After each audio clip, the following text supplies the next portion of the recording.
दोस्तों, इस वीडियो में हम फोकस करने वाले हैं जीरो डिस्चार्ज कंसेप्ट पे।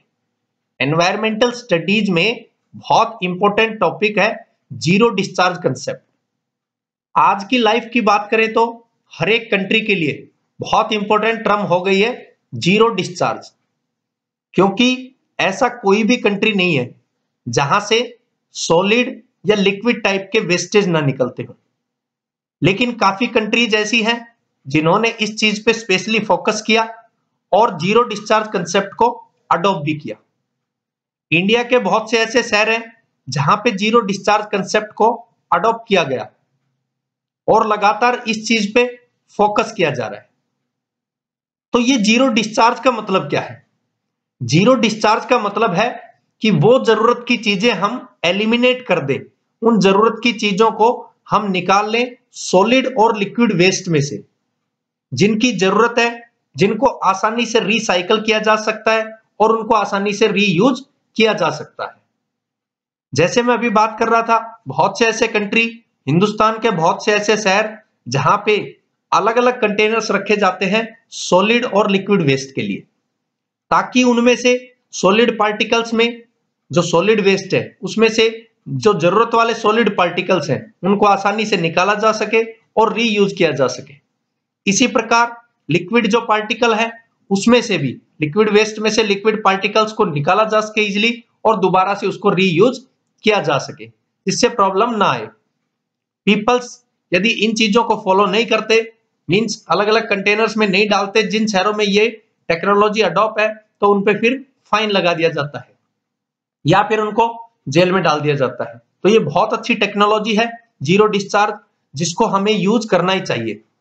तो कंप्लीट इसकी डेफिनेशन हो गई, zero discharge concept means to eliminate the needy particles, जो जरूरत वाले पार्टिकल्स है उनको एलिमिनेट करें from the solid and liquid waste, then recycle them, उनको रिसाइकल करें यूज के लिए, and the reuse those particles.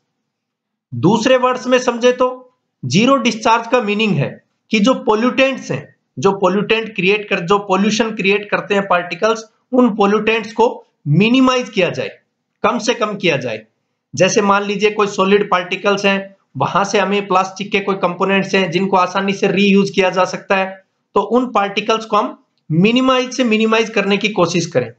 जो एट लास्ट ऐसे बचे जिनको किसी सूरत में हम रीयूज नहीं कर सकते, उन्हीं पार्टिकल्स को हम डिकम्पोज करें।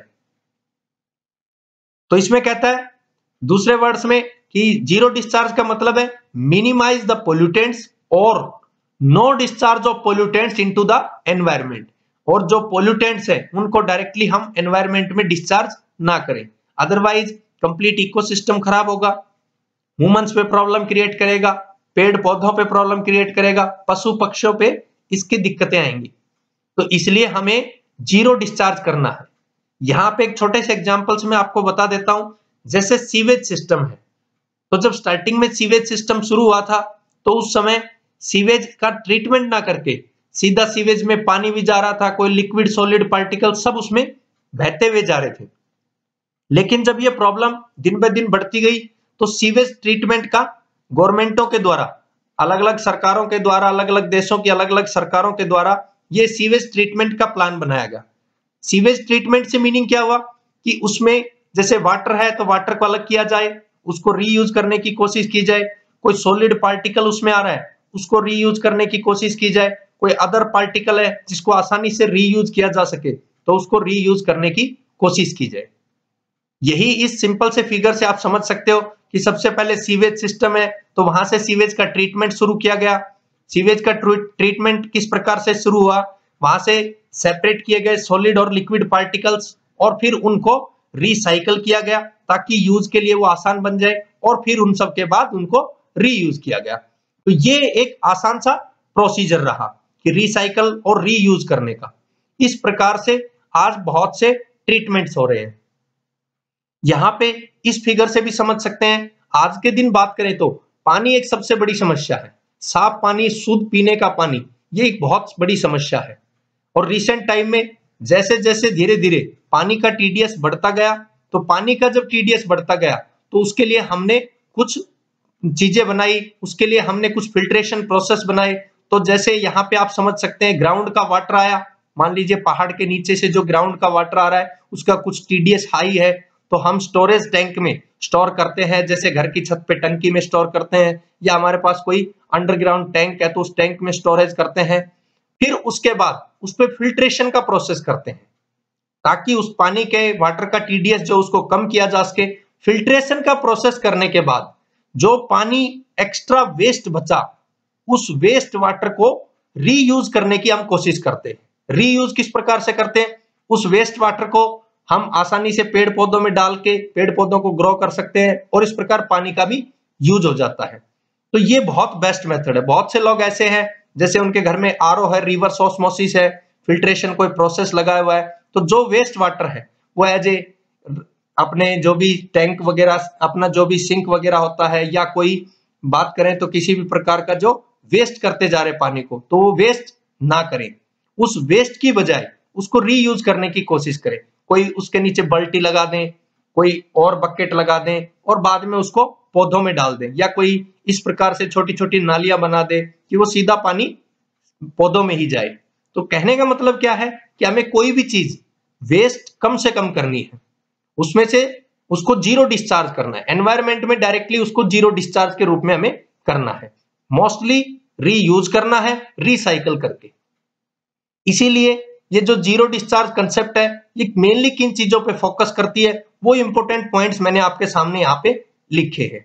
जैसे मेनली ये एलिमिनेट, इसमें हम एलिमिनेट करते हैं सॉलिड और लिक्विड वेस्ट को, ताकि आसानी से सॉलिड वेस्ट को अलग किया जा सके, उसमें जो इंपॉर्टेंट चीजें हैं उनको अलग किया जा सके। लिक्विड वेस्ट में से लिक्विड चीजों को बिल्कुल अलग अलग किया जा सके ताकि उन सभी को आसानी से हम रीयूज कर सकें। दूसरा इंपॉर्टेंट पॉइंट है to eliminate important particles from solid waste. इसी प्रकार to eliminate important particles from liquid waste. अब सॉलिड वेस्ट में से हमने स्टार्टिंग में बात की थी कि जैसे प्लास्टिक के पार्टिकल्स हैं, पॉलीथीन है, इस प्रकार के जो पार्टिकल्स हैं उनको हम रीयूज करने की कोशिश करें, पहले अलग करें और फिर इनको रीयूज करें बाय रिसाइकलिंग प्रोसेस। इसी प्रकार से जो लिक्विड वेस्ट है उस लिक्विड वेस्ट में से भी हम इसी प्रकार अलग कर लें। जैसे मैंने आपको यहाँ पे समझाया था कि सीवेज ट्रीटमेंट जब करते हैं तो पानी को अलग करके हम उसको रीयूज जैसा बना सकते हैं रिसाइकलिंग प्रोसेस के द्वारा। इसी प्रकार टू रीयूज एलिमिनेटेड पार्टिकल्स, इन दोनों में से जो पार्टिकल हम एलिमिनेट करते हैं उनको आसानी से रीयूज करने की कोशिश करें बाय रिसाइकलिंग प्रोसेस। यही नेक्स्ट लाइन में बताया गया है टू रिसाइकल दोज पार्टिकल्स। और मेनली जीरो डिस्चार्ज किस पे फोकस कर रहा है? To save environment, to reduce air emission. हवा जो है वो हमारी बिल्कुल भी खराब ना हो, क्योंकि हम पॉलिथीन जलाएंगे, प्लास्टिक जलाएंगे तो हवा की जो शुद्धता है वो धीरे धीरे खराब होती चली जाएगी। तो उन सभी चीजों को हमें बचाना है, यही मेनली फोकस है जीरो डिस्चार्ज का। तो ये था दोस्तों zero discharge concept. Zero discharge concept की डेफिनेशन मेनली किस पे फोकस करता है और दो सिंपल एग्जांपल्स पे हमने समझा। थैंक यू दोस्तों।